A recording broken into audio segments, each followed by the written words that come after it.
Bismillahirrahmanirrahim. Assalamualaikum warahmatullahi wabarakatuh. Innal hamdalillah nahmaduhu wa nasta'inuhu wa nastaghfiruh. Wa na'udzu billahi min syururi anfusina wa min sayyiati a'malina. Wassalatu wassalamu ala nabiyyina Muhammadin wa ala alihi wa ashabihi ajma'in amma ba'd. Baik para ikhwan dan akhwat yang mengikuti kajian kitab Muhimmat fil Imla, semoga Allah senantiasa menjaga kita semua. Kita sampai pada pelajaran terakhir Ad-Darsus Sabi', pelajaran ke-7 wal akhir, dan ini pelajaran yang terakhir dari kitab ini, Alamatut Tarqim.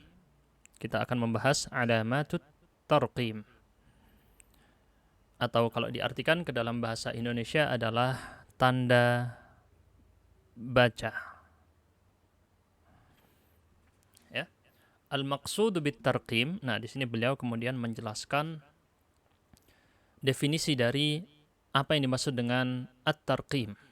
Kalau alamat sendiri kan artinya tanda-tanda, ciri-ciri. Nah, sedangkan apa yang dimaksud dengan tarqim itu sendiri, wad'u rumuzin istilahiyatin muayyanatin bainal jumali awil kalimat.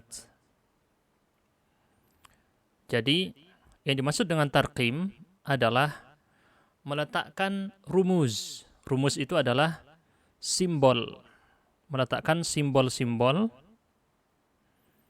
istilahiyah yang dikarang, yang diistilahkan, yang dibuat. Jadi sebelumnya tidak ada, kemudian dibuat menjadi sesuatu yang disepakati sebagai istilah tertentu. Ini yang dimaksud dengan istilahiyah. Ada tasydidnya di huruf ya, seperti biasa, itu ya nisbat. Muayyanah, simbol-simbol yang diistilahkan, dan muayyanah tertentu. Jadi ada kesepakatan menentukan ini istilahnya, simbolnya ini untuk apa. Kemudian dia tertentu, punya fungsinya masing-masing. Bainal jumali awil kalimat, yang terletak di antara kalimat. Jumal itu jamak dari jumlah, kalimat jamak dari kalimah, artinya kata. Baik antar kalimat ataupun antar kata. Jadi, secara definisi sama dengan tanda baca di dalam bahasa Indonesia. Berikutnya, wa alamatut tarqim, dan tanda-tanda baca fil lughatil arabiyyah, dalam bahasa Arab, dzatu ahammiyatin kabiratin, memiliki kepentingan yang besar, memiliki urgensi yang besar. Gitu ya. Dia punya peran penting di dalam bahasa Arab. Dalam apa? Fi tawdihi ma'anil jumali lil qari'. Untuk memperjelas makna-makna dari kalimat-kalimat bagi orang yang sedang membaca sebuah teks bahasa Arab.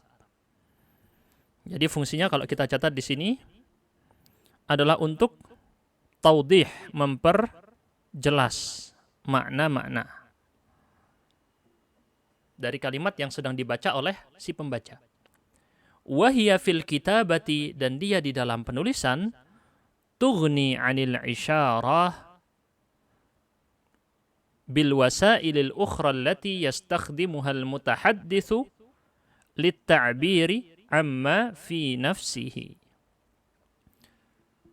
Itu tadi pertama dari segi orang yang membaca, maknanya diperjelas. Yang kedua adalah berfungsi untuk tughni 'anil isyarah. Jadi membuat kita tidak lagi memerlukan. Tughni itu membuat kita tidak lagi memerlukan isyarah, isyarat. Isyarat ini bukan ucapan, sesuatu yang menggunakan gerak tubuh atau gerak tangan. Itu namanya isyarat. Bil wasailil ukhra, dengan perantara-perantara yang lain. Perantara-perantara apa? Allati yastakhdimuha, yang dipakai oleh al-mutahadditsu, orang yang sedang berbicara, lit ta'biri, untuk mengungkapkan. Ta'bir itu mengungkapkan, mengekspresikan. Amma fi nafsihi, apa yang ada di dalam dirinya. Jadi dengan adanya tanda baca ini, orang tadi tidak perlu sampai dengan gerakan tubuh atau gerakan tangan, orang sudah ngerti. Gitu ya. Dalam tulisan kan kita nggak bisa melihat apa tanda baca, tanda gerak tubuh, mimik wajah, ya kan ya, ekspresi muka, kita nggak bisa lihat dari si penulis. Karena dia hanya tulisan, kita nggak bisa melihat bagaimana ekspresi yang diinginkan oleh penulis dari orang yang sedang berbicara tadi. Nah, jadi dalam tulisan dia menggantikan isyarat gerak tubuh, gerak tangan, gerak wajah, yang mana itu adalah perantara dari si pembicara dalam mengungkapkan apa yang ada di dalam dirinya. Digantikan oleh alamatut tarqim, tanda baca. Ini di antara fungsi yang selanjutnya ya. Fa ahammiyatu hadhil alamat, kalimat selanjutnya, maka pentingnya tanda-tanda baca ini ta'ti min kauniha, datang dari sisi tusahhilul qiraah, untuk mempermudah bacaan. Wa tusa'idu ala idrakil maqsudi minal kalam. Selain mempermudah, kalau tusahhil mempermudah, kemudian dia juga membantu. Tusa'id itu membantu. Ala idrakil maqsudi minal kalam, membantu kita mengetahui maksud dari ucapan tersebut, baik tertulis ataupun terucap. Wa tunazzimuhu, dan juga merapikan, mengorganisirkan, memanage ucapan tadi sehingga tertata rapi. Wa tushimu, dan membantu, menginvest, membantu dalam ta'ziz diqqatit ta'bir, memperkokoh, memperkuat detail. Diqqah itu detail, rincian dari ungkapan amma yaduru fi nafsil katib, dari apa-apa yang bergulir, berputar di dalam jiwa seorang penulis. Jadi seorang penulis kan pasti ada banyak sesuatu yang ingin dia ungkapkan, ya. Maka yang membantu untuk memperkuat detail dan rincian apa yang ada di dalam jiwa seorang penulis membutuhkan, alias dibantu, pemerkuatan atau penguatan rincian dari ungkapan tadi dengan tanda baca. Ya, secara kesimpulan sama dengan tanda baca di dalam bahasa Indonesia, apalagi ini tanda baca sebenarnya tidak ada di zaman dulu. Tanda baca ini baru ada di era modern, dan makanya di sini banyak diadopsi dari tulisan-tulisan Latin sebenarnya ya. Makanya kalau di zaman ulama dulu nggak ada ya. Misalnya di zaman Syekhul Islam Ibnu Taimiyah gitu, nggak ada tulisan koma atau apa gitu ya, tanda baca. Jadi ini adalah masa modern. Tanda baca yang dipakai dalam masa modern. Berarti kita bisa simpulkan barusan, pertama untuk memperjelas makna atau membantu orang bisa memahami, sekaligus di situ ya secara makna, terus mempermudah membaca, kemudian mengorganisir, merapikan, bahasa simpelnya aja, merapikan tulisan. Itu di antara fungsi-fungsi yang dimaksud. Dan satu lagi juga, mewakili ungkapan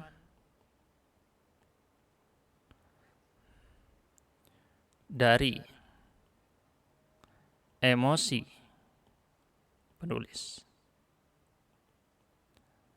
Jadi sudah terwakili dengan tanda baca ini. Si penulis mau bertanya, pakai tanda baca, tanya. Si penulis mau mengungkapkan rasa takjub, dia menggunakan tanda baca yang menunjukkan rasa takjub. Jadi fungsi-fungsi ini, diantaranya saya simpulkan ada 4 ini ya, paling utama, memperjelas makna atau membantu orang memahami sebuah kalimat. Kedua, mempermudah cara membaca dalam bahasa Arab. Bacanya berhenti di mana, koma di mana, terus juga intonasinya, nada bacanya bagaimana, kemudian merapikan tulisan agar tertata rapi. Kalau semuanya disambung, semua jadinya bingung ya. Kemudian yang terakhir, mewakili ungkapan emosi penulis. Kita lanjutkan. Selanjutnya, wa yumkinu an tuqsama, dan mungkin alamatut tarqim di sini dibagi, an tuqsama alamatut tarqimi min haitsul aghrad, dari segi tujuan. Jadi dari sudut pandang tujuan, kita bisa melihat ada pembagian tanda baca dibagi menjadi 4 bagian. Ya, kita akan belajar ada 4 jenis tanda baca. Kita tandai dulu dengan nomor seperti biasa agar tidak terlupa. Pertama, kedua, ketiga, dan yang terakhir di halaman selanjutnya yang keempat. Baik, kita mulai dari jenis yang pertama disebut dengan alamatu waqfin. Tanda berhenti. Waqf artinya waqaf, berhenti. Di antaranya ada koma, tanda koma ya. Lalu ada titik koma di tengah, ini ya, alamatu waqfin ini, yang ini. Ada koma,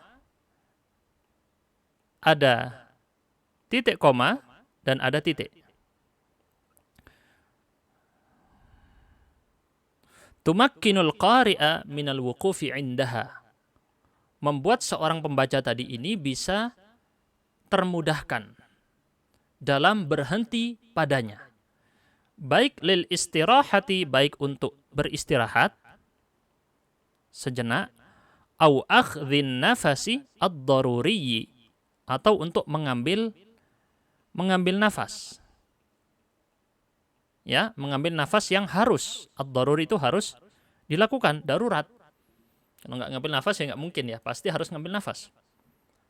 Limuwasalati amaliyatil qira'ah, untuk melanjutkan muwasalah, melanjutkan amaliyah, praktek al-qira'ah, membaca.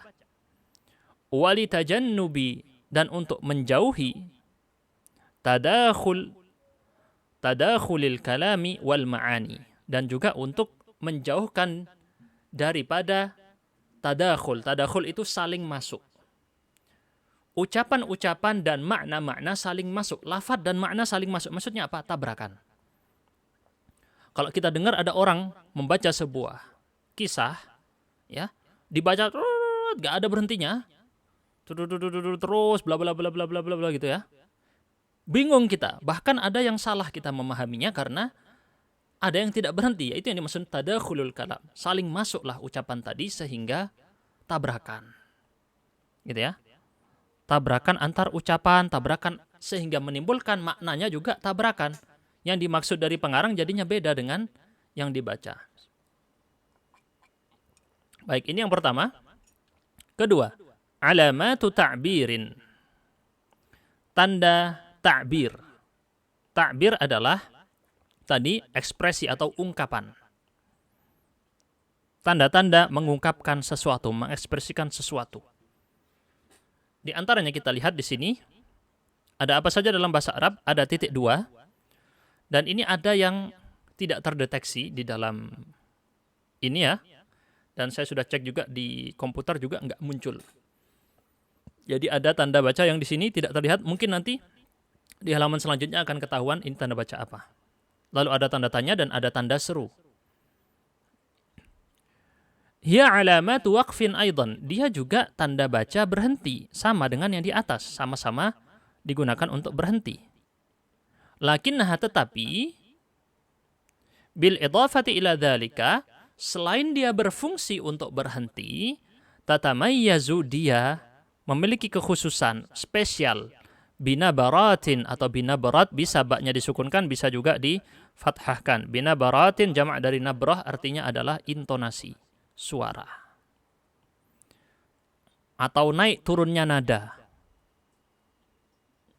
Sautiyah, binabaratin sautiyah, intonasi suara khassah, yang khusus. Jadi kan kalau misalnya orang sedang gembira, intonasi nada yang diucapkan berbeda dengan orang sedang marah. Orang yang sedang sedih juga berbeda dari yang sedang marah. Dan seterusnya ya. Ada orang sedang takjub, ada orang sedang bertanya. Ada intonasi nada tersendiri masing-masing. Ini yang disebut dengan nabarat. Tanda berhenti tadi tidak memiliki ciri khusus ini.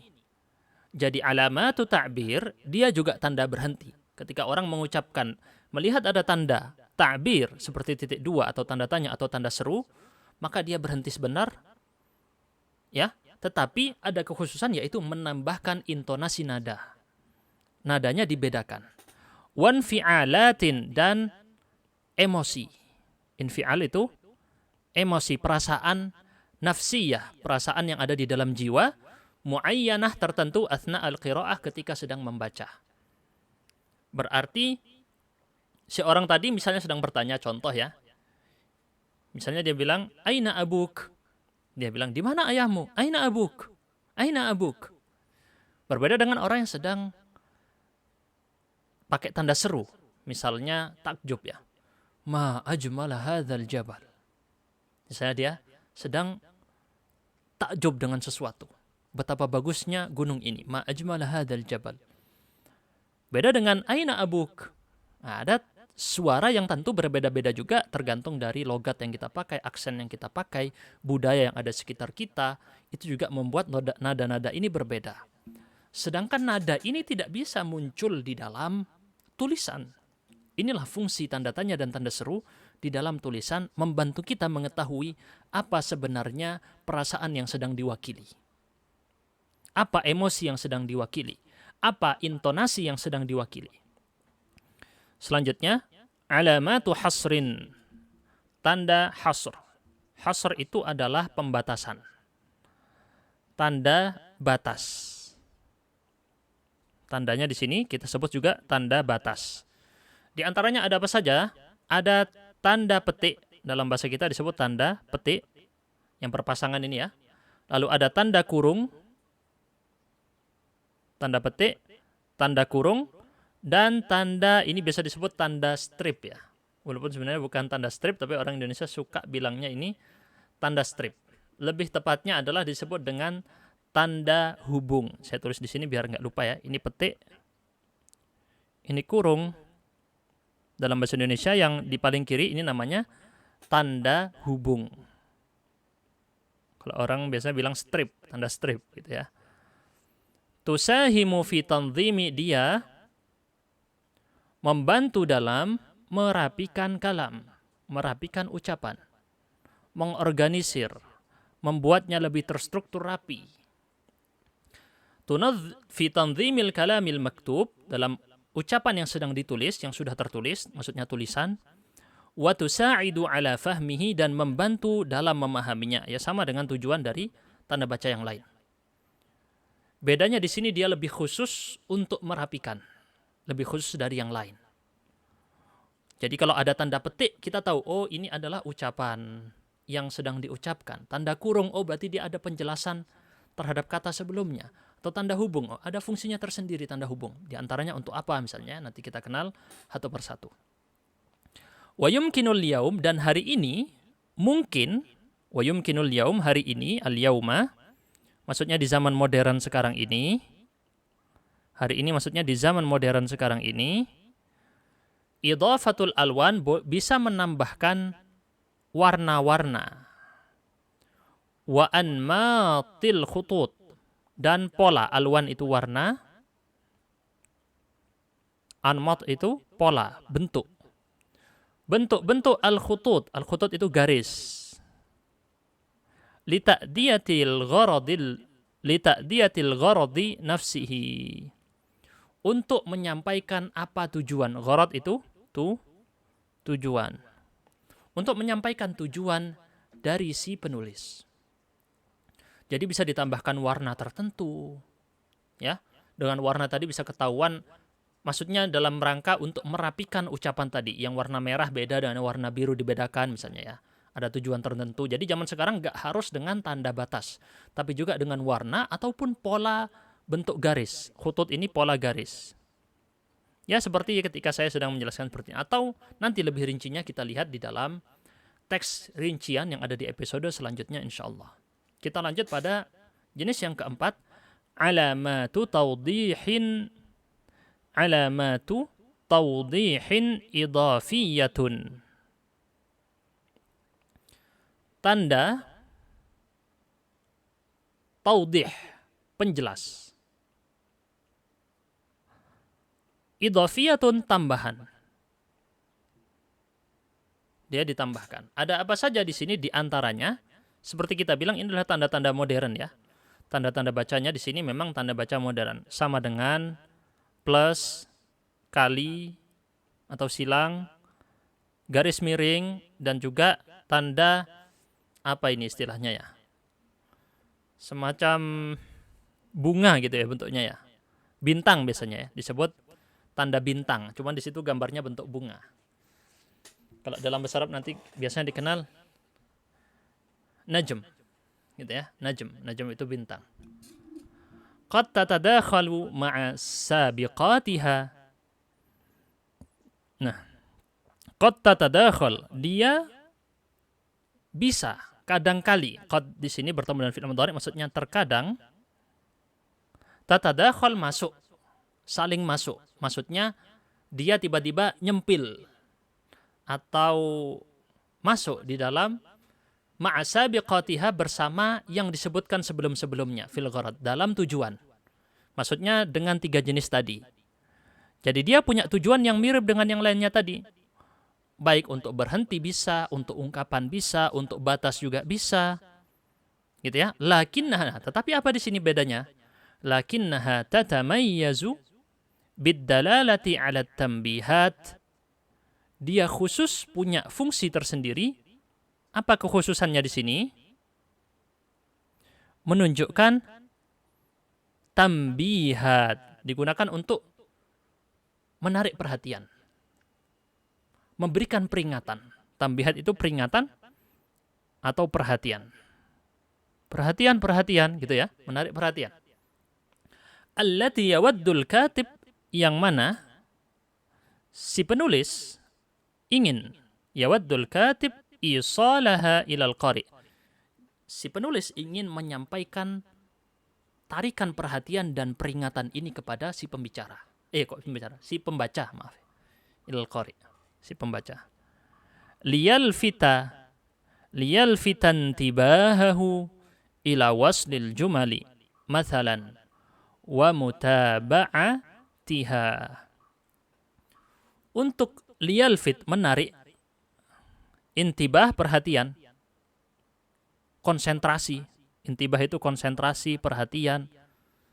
Si pembaca tulisan tadi ingin ditarik perhatiannya untuk menyambung kalimat. Misalnya ya, mathalan, ini contoh saja. Misalnya untuk menyambung kalimat. Wa mutaba'atiha, menyamakan antar kalimat. Mutaba'ah itu nanti kita kenal dengan sama dengan ya, di antaranya ya. Atau menyambung ya, sama menyambung kemudian disamakan. Yang dimaksud di sini khusus, baik mutaba'ah yang dimaksud mengikutkan, atau nanti secara khusus yaitu yang berkaitan dengan tanda sama dengan. Itu dikenal juga dengan mutaba'ah. Awit tafqir, atau tafqir, membagi sebuah ucapan tadi menjadi beberapa poin atau paragraf. At-tafqir itu membuat poin atau paragraf, dibikin rapi. Awit ti'dad. Awit ti'dad. Bentar, tadi saya sudah cek ulang ta'dad atau ti'dad karena gini ya, orang Arab itu dalam pengucapannya ada yang bilang ta'dad, ada yang bilang ti'dad gitu ya. Jadi kita cek lagi juga. Ya, di antaranya ta'dad ya. Wa ta'dad, di sini pakai ta'dad. Jadi biar tidak salah, karena yang sering didengar dengan, kalau sering bicara dengan orang Arab, yang didengar kadang harus dicek lagi ke kamus. Benar nggak pengucapannya kayak gitu yang benar ya? Karena itu tadi bahasa amiyah ya. Awit ta'dad, atau menyebutkan, penyebutannya. Maksudnya penyebutan di sini, penyebutan hal yang lebih dari satu. Misalnya dia menyebutkan macam-macam makanan ada 10. Nah, dia sebutkan 1, 2, 3. Ini namanya ta'dad. Dan ta'dad di sini menggunakan diantaranya adalah tanda-tanda yang tadi. Atau mungkin ta'dad di sini dimaksud selain penyebutan, mungkin yang dimaksud juga adalah penghitungan. Ta'dad yang dimaksud oleh pengarang sini bisa jadi penghitungan, karena di situ ada tanda plus, kali, sama dengan, kayak gitu ya. Mungkin yang dimaksud juga adalah hitung-hitungan, matematika ya. Au faslir ramzi anil kalam, atau memisahkan simbol dari ucapan biasa. Dipisahkan. Rincian tentang ini akan menyusul di dalam episode selanjutnya. Fadlan an istikhdami ba'diha fi lughatil barmajatil hasubiyah. Ini lebih didahulukan. Maksudnya, tanda-tanda barusan ini lebih didahulukan daripada menggunakan sebagian tanda-tanda yang ada pada bahasa pemrograman komputer. Bahasa program komputer. Awil mu'adalat fadlan an istikhdami ba'diha fi lughatil barmaja al-hasubiyah, atau mungkin yang dimaksud juga bukan lebih diutamakan tetapi apalagi gitu ya. Apalagi sebagian tanda-tanda ini sudah dipakai di dalam program-program komputer, sudah ada.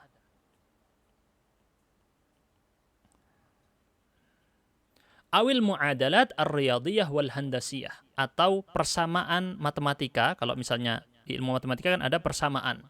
Nanti ada sama dengan, yang di sini di kanan dan di kiri disamakan. Wal handasiyah, atau persamaan teknik di ilmu teknik. Baik di ilmu matematika ar-riyadiyah atau ilmu teknik wal handasiyah.